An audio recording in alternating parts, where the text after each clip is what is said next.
Agora vamos conversar com o vereador do Partido Novo, Diego Nazato, para falar sobre as demandas na Câmara de Vereadores de Blumenau. Bom dia, vereador. Obrigado pela participação. Bom dia, Jorge. Bom dia a todos os ouvintes da Rádio Itaberá. Uma alegria estar aqui com vocês nessa manhã. Qual tem sido a prioridade do senhor na Câmara de Vereadores? Jorge, eu sempre falo que aquilo que nós propusemos durante a campanha é o que a gente está entregando agora. Eu completei há pouco um ano à frente da Câmara de Vereadores, a gente não teve a primeira parte do mandato, e mesmo assim a gente segue advogando em favor daquilo que é austeridade máxima com os recursos públicos, ou seja, fazer mais com menos. E é por isso que a gente dá o exemplo. O nosso gabinete ele tem um gasto zero com verbas de gabinete, ou seja, eu faço todas as minhas visitas, gastos com gasolina, papel, telefone, diárias, viagens, tudo isso é custeado do meu próprio bolso, e sempre que existe alguma iniciativa em favor de aumento de gastos públicos, a gente vota de maneira contrária. Eu falo a gente porque eu me sinto à vontade para falar em nome do Partido Novo como um todo, já que essa é uma plataforma partidária conhecida em todo o Brasil por ser de austeridade máxima. Ao longo do ano passado, a gente teve aquilo que eu chamo de alguns pacotes de maldades que a Câmara de Vereadores aprovou, e naturalmente a gente se posicionou de maneira contrária, como foi o caso da criação do Vale Alimentação para os vereadores, o aumento do número de assessores para vereadores, o próprio aumento de salário, que foi muito polêmico na última sessão do ano, votei de maneira contrária, e também a criação do 13º subsídio para os vereadores, até porque vereador, Jorge, e toda a população que nos acompanha, vereador não é trabalho, vereador é cargo.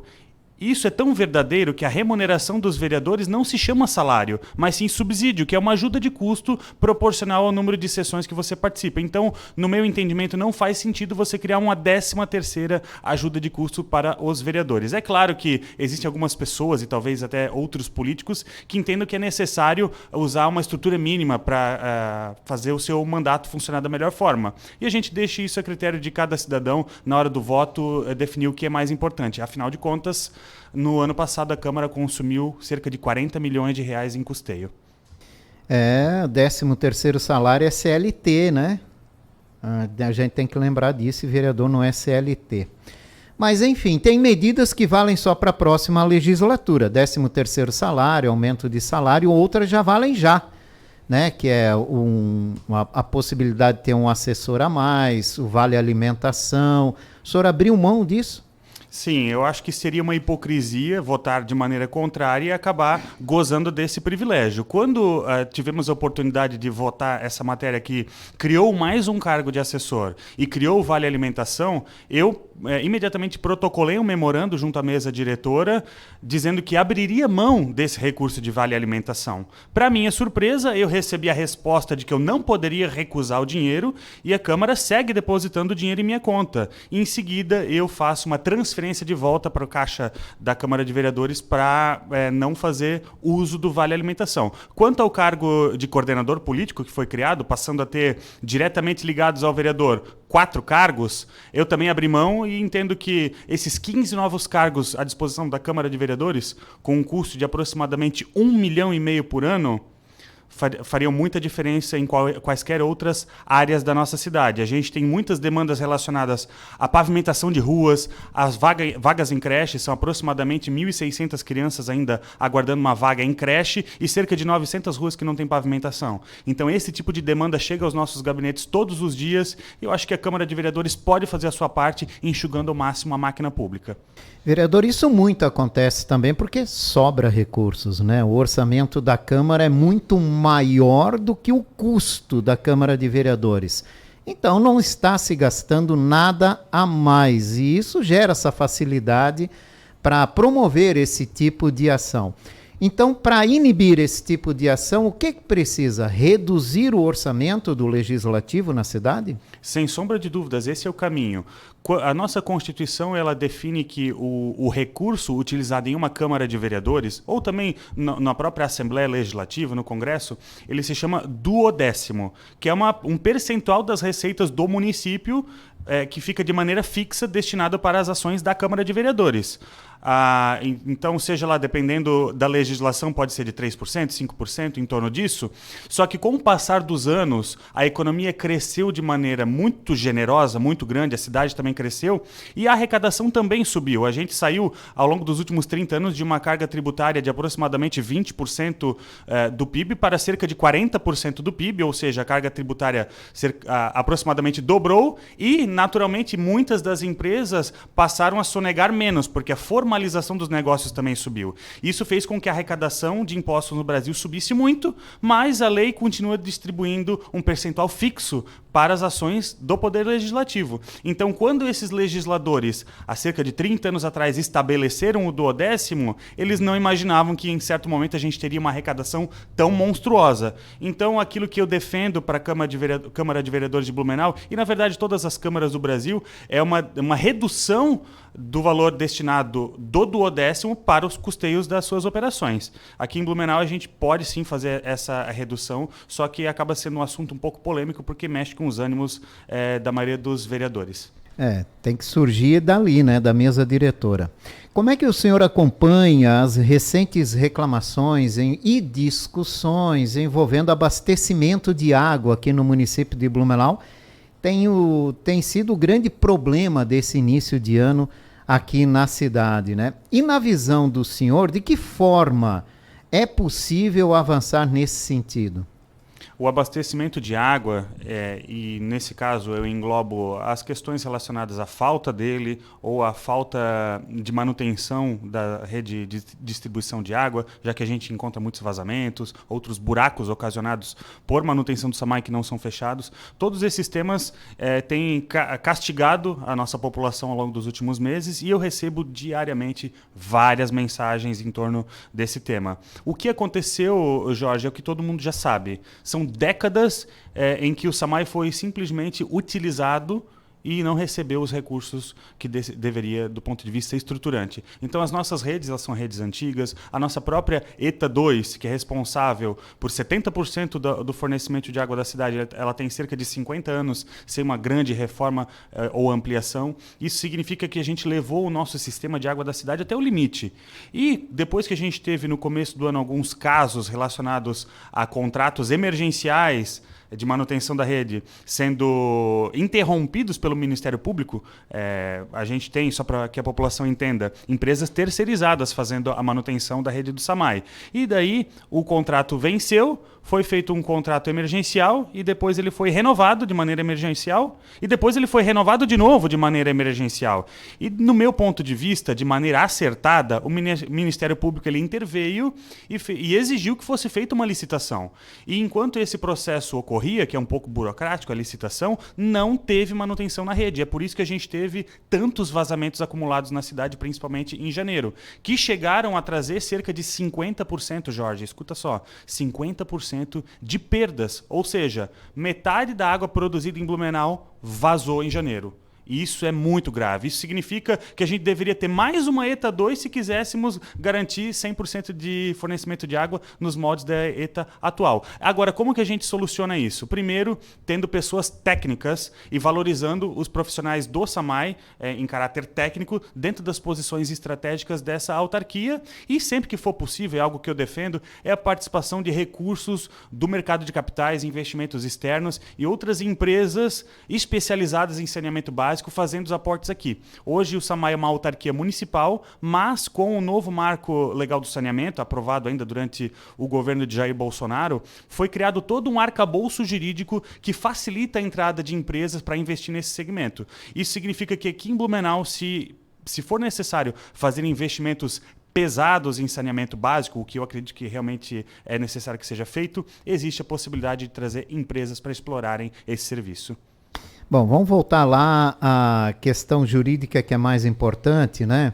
Quando o Ministério Público age, a Justiça age, né, para intervir e tentar regular uma situação que para eles estaria irregular e acaba travando um serviço público, isso não é um prejuízo que só sofre quem depende desse serviço? Por exemplo, foram para tudo os serviços emergenciais porque tem que regularizar.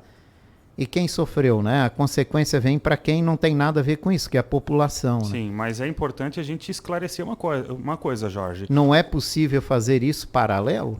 O contrato emergencial ele já serve para isso. Se você teve alguma adversidade, alguma coisa que foi imprevisível, você tem o direito de executar um contrato emergencial. Só que quando você deixa passar o prazo do contrato emergencial, renova ele mais uma vez em caráter emergencial e depois uma terceira vez, aí, no meu ponto de vista, é falta de responsabilidade dos gestores e se a justiça não fizer qualquer tipo de intervenção, cria-se um ambiente muito propício para sujeira, para falcatrua. Então, a gente pode muito bem estar favorecendo uma empresa que não tem o melhor serviço ou que está ganhando algum dinheiro além daquilo que deveria porque não teve um processo de concorrência e daí fica muito fácil, porque a gente pode, inclusive, priorizar aqueles que são os amigos do rei. Então, no Brasil a gente vê muito isso, grandes grupos empresariais que se aproximam de políticos e acabam colhendo benefícios dessas ações. E é por isso que o modelo de concorrência é o mais acertado, a licitação, desde que ele tenha uma ampla concorrência de fato. O Partido Novo defende muito a economia liberal, né? E principalmente parcerias públicos-privadas, né? Em serviços públicos. Onde o senhor acredita que em Blumenau é possível avançar nesse sentido, além do abastecimento de água?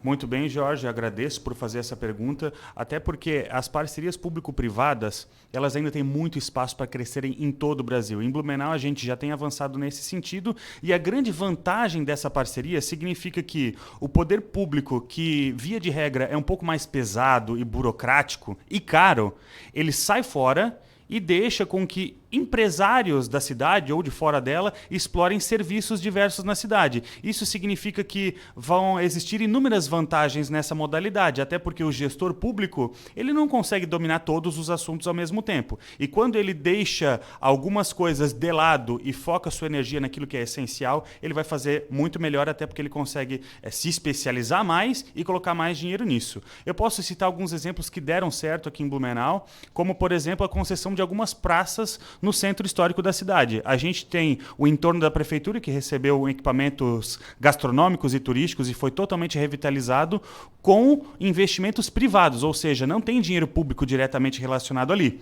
E aquilo que antes era um espaço público depreciado, um pouco abandonado, com os moradores de rua, consumo de drogas, acabou se tornando mais um atrativo turístico e gerador de receitas para a cidade. O que antes era uma despesa para ser mantida, agora é fonte de receita, até porque existiu um ágio. Então, o empresário, para utilizar esse espaço, ele precisa pagar o poder público. E da mesma forma, a gente tem o espaço da Praça Dr. Blumenau, onde foi instalada a cervejaria Patagônia, também um espaço turístico que antes não era utilizado em tese para nada, era só uma despesa, e também o Museu da Cerveja, que antes era um custo para o município e agora virou um ativo. E todos esses empreendimentos significam mais emprego sendo gerado na nossa cidade e mais dinheiro sobrando para políticas públicas onde for mais necessário. Onde podemos avançar ainda? Eu costumo citar ainda um exemplo que eu considero inovador, seria a concessão, por exemplo, do Parque São Francisco de Assis, atrás do Shopping Neumarkt. Como que a gente pode, Jorge, fazer com que uma área de preservação ambiental seja economicamente interessante? Fazendo um bom plano de manejo. Eu costumo dizer que é claro que é necessário fazer uma modelagem, mas o Parque São Francisco de Assis, por sua posição estratégica no centro da cidade, deveria ter um circuito de arvorismo, talvez uma gôndola, uma tirolesa ou um observatório, tudo isso dentro de um plano de manejo, sem trazer grande impacto ambiental, até porque é uma área extensa. E poderia naturalmente fornecer uma gama de serviços maravilhosa para quem visita a nossa cidade e para todo o hall de crianças que a gente tem fazendo excursões pela nossa cidade. Então é uma oportunidade de trazer as pessoas para próximo da natureza. Esse tipo de modelo ele funciona, tanto é que o Parque Nacional da Tijuca já é uma concessão, o Parque Nacional de Foz do Iguaçu é uma concessão e recentemente o governo Lula, por incrível que pareça, também fez uma concessão do Parque Nacional de Jericoacoara com investimento de mais de 60 milhões de reais em ágio e mais de 900 milhões de reais de investimento e custeio ao longo de 30 anos. Ou seja, as nossas reservas ambientais também tem o potencial de serem concessões públicas. E para finalizar, aquilo que eu costumo dizer, os nossos terminais rodoviários urbanos, eles poderiam ser, Jorge, verdadeiros centros comerciais. A população que usa esses espaços hoje não tem muita oferta de serviços ali e nem incentivo para estar naquele local, que muitas vezes é inclusive inseguro e insalubre. Então, se tivéssemos os nossos terminais rodoviários urbanos feitos como um centro comercial com lojinha de capa de celular, loja de souvenirs, opções gastronômicas, com certeza a gente tiraria mais um peso das costas do município e o usuário ficaria mais feliz. E é possível fazer isso, vereador? Sem sombra de dúvidas. Essa ideia o senhor já chegou a discutir com o governo? Sim, já apresentamos essa discussão, inclusive também na tribuna, diante da Câmara de Vereadores, e eu posso citar vários exemplos de sucesso, aqui dentro do Brasil e fora dele também. Em São Paulo a gente tem terminais rodoviários que se tornaram centros comerciais de fato, grandes camelôs junto aos terminais, e isso fez com que as pessoas passassem mais tempo nesses terminais e passassem a utilizar o ônibus. Então, se hoje a gente coloca cerca de 30 milhões de reais por ano em subsídios para a Blumob, por que não oferecer um terminal melhor para que mais pessoas queiram utilizar esse espaço? E, maximizando esse exemplo, eu poderia citar o metrô de superfície de Vancouver, no Canadá. Um metrô de superfície chamado SkyTrain, onde eu pude presenciar algo que para mim foi inovador. Há mais de 10 anos atrás, a estação de metrô parava literalmente dentro de um shopping center privado, Jorge. Olha só, o próprio shopping center privado custeou parte da operação dessa nova estação de metrô, porque ele queria que as pessoas tivessem a oportunidade de parar com o seu trem dentro desse shopping center. Algo que é um pouco estranho para quem está acostumado a um país muito centralizador. Essas parcerias entre empresas e o setor público favorecem a todos. Deveria ter realmente uma discussão nesse sentido, né, de ver a viabilidade disso, né, e aproveitar e movimentar melhor esses terminais, principalmente gerando mais segurança e a ideia de ser mais útil do que só parar ali para pegar o ônibus também é interessante. Já tem alguns que têm algo a oferecer, né, alguns terminais que têm, mas poderia se avançar muito mais nesse sentido. O senhor fala muito em economia, diminuir os gastos públicos, diminuir privilégios, né? Onde o senhor vê isso em excesso e onde é possível fazer cortes sem prejudicar o atendimento ao cidadão? Bem, quando a gente fala de fazer o essencial, o necessário, significa saber ter foco, Jorge. E agora vou falar do ponto de vista macro. A gente pode observar o Brasil como um todo. A gente tem um governo que se pauta em fazer tudo ao mesmo tempo e acaba não fazendo nada com excelência. O Brasil hoje é um país que tem dezenas de empresas estatais e, notadamente, ano passado, geraram prejuízos bilionários. Então, a gente tem um governo que cuida desde abastecimento de gás, petróleo, construção de creches. Então, tudo isso acaba se tornando, inclusive, um aparato burocrático muito grande. Se a gente deixasse os empresários tocarem o país e o governo focasse em garantir a segurança institucional, em garantir as nossas fronteiras de maneira íntegra, ou seja, uma política de relações exteriores, um ambiente favorável de negócios, a gente faz com que, de novo, o cidadão volte a ser protagonista, porque no passado nós já fomos. E hoje, infelizmente, o protagonista é o governo. Eu até defendo uma grande metanoia, que é uma mudança de mentalidade na maioria das pessoas. Eu falo, por exemplo, aqui em Blumenau, que são 900 ruas aproximadamente, que ainda não tem pavimentação, mas eu ainda me deparo, Jorge, com muitas comunidades que não estão dispostas a aderirem ao sistema de mutirão de pavimentação, porque acham que a rua, por ser pública, é responsabilidade do município. Mas se você é o grande interessado e o grande beneficiado, por que não? Lembrando que tudo que o governo faz, ele faz com o seu próprio dinheiro. Então não faz sentido, no meu ponto de vista, você sempre esperar pelo governo. Porque o que o governo oferece para a gente costuma sair mais caro do que se tivéssemos feito por conta própria. Eu vou falar uma coisa, o senhor sabe o que atrapalha nesse sentido de as pessoas quererem assumir, né, a melhoria da própria via? É que lá na outra o governo fez. O que está faltando é a gente discutir mais isso, né? Por que faz num lugar e no outro eu tenho que pagar?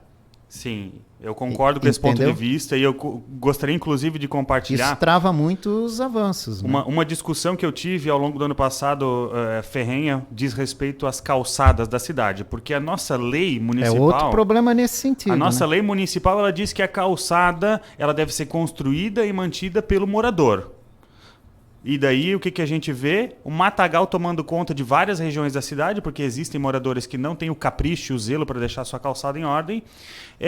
Mas o que me causa espanto é porque aqui no centro, em regiões um pouco mais privilegiadas da cidade, ninguém precisa descer do seu apartamento com uma roçadeira para limpar na sua calçada. Então, é uma regra que está valendo para uns e não para outros. Então, realmente não tem isonomia nesse caso, mas a gente tem que se pautar por isonomia. E é por isso que eu faço críticas. Se existe manutenção pelo poder público das calçadas na região central, no mínimo a gente deve ter uma política de manutenção dos espaços de calçada nos bairros. Quanto à pavimentação da rua, é claro que o poder público ele tem essa discricionariedade para escolher o que vai ser feito ou não. Mas como a gente não pode esperar pelo poder público para que seja feito tudo, e o primeiro interessado em ter uma rua acessível e bonita sou eu prefiro ir lá e pagar um pouco e ter a garantia de que minha rua vai ser feita, e eu vou sempre encorajar que as pessoas também façam isso.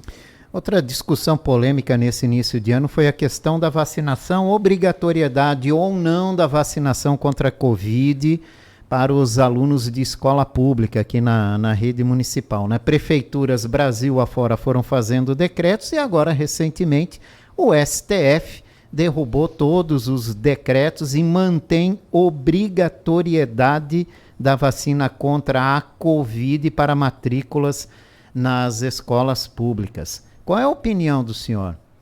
Jorge, o que está acontecendo no Brasil hoje é um tremendo absurdo a maneira com que o governo se intromete em tudo. E o Brasil é o único país que tornou obrigatória a vacinação de crianças. O único país no mundo.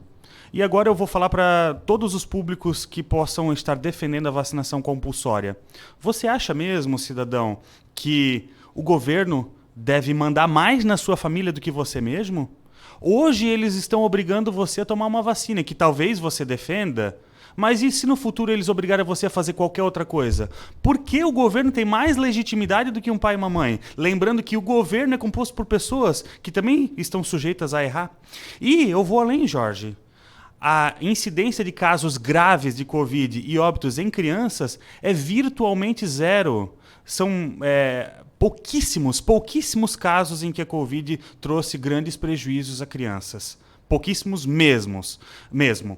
Já os efeitos adversos de uma vacina, esses são maiores do que os casos de óbito por Covid em crianças.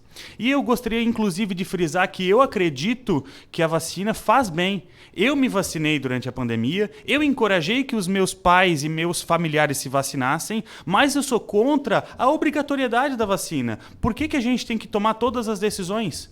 Por que os pais não podem pensar de uma maneira diferente? E vou além. Com o passar dos anos, cada vez mais, fomos delegando aos políticos a autoridade que sempre foi nossa. E quando a gente entrega a nossa autoridade para alguém, a gente perde ela também, né? E é por isso que no passado a gente via muito mais ações comunitárias, participação da população em eventos da sua comunidade, e hoje cada vez menos, porque as pessoas se envolvem no seu próprio núcleo familiar e acham que todo o resto é responsabilidade do governo. Agora, a integridade da sua família é responsabilidade sua. Em algum momento pode ser que tenhamos pessoas mal intencionadas aplicando uma vacina. E eu estou falando agora da vacina que eu acredito. Mas se for algo ruim no futuro? Então não dá para ser dessa forma. E o Brasil é o único país que tornou ela obrigatória. Mas o senhor está falando de todas as vacinas ou exclusivamente Covid? A maioria das vacinas as pessoas tomam sem medo. É porque existe muita politização em torno da vacina do Covid e da pandemia de coronavírus. Então é natural que as pessoas tenham mais receio quanto a essa vacina especificamente. Mas a minha lógica se aplica a qualquer vacinação e qualquer medicamento. A gente deve respeitar as decisões dos pais. Inclusive, eu sei que existem famílias que recusam transfusões de sangue. E esse direito delas é assegurado pela Constituição. Então eu penso mais uma vez que por questões éticas, por questões morais e costumes individuais de cada família, a gente deve respeitar suas posições. Vereador, qual é o papel do Partido Novo nas eleições municipais em 2024? Eu acho que o Partido Novo ele vem com uma grande alternativa a todo o sistema que se instala em Blumenau há décadas. A gente vê grupos políticos em posições políticas por muitos anos seguidos. E como nós, do Partido Novo, em geral, viemos de fora da política, são pessoas da sociedade civil que se organizaram e, assim como eu, partiram para a ação e não ficaram só na parte da indignação, estamos otimistas. Na última campanha tivemos uma votação expressiva e praticamente chegamos no segundo turno, faltou muito pouco. E o nosso pré-candidato, Odair Tramontim, ele está na boca do povo, a gente, por onde circula, escuta falar bem ao seu respeito. Eu tenho a sensação de que a aceitação dessa candidatura será muito positiva para a cidade e os cenários se desenham para uma votação expressiva, não só no âmbito do Poder Executivo, mas também do Poder Legislativo. Com o fim das coligações para campanhas de vereador, as pessoas conseguem ter mais noção de quem é quem na política e sabem que o seu voto vai ser aplicado naquilo que a gente tem de melhor do ponto de vista ideológico. Diego Nasato, vereador do Partido Novo, obrigado pela participação do senhor nessa manhã aqui na nossa programação. Foi um grande privilégio estar aqui mais uma vez, Jorge. Eu agradeço pelo teu carinho e agradeço a todos os ouvintes da Rádio Itaberá que nos acompanham aqui hoje.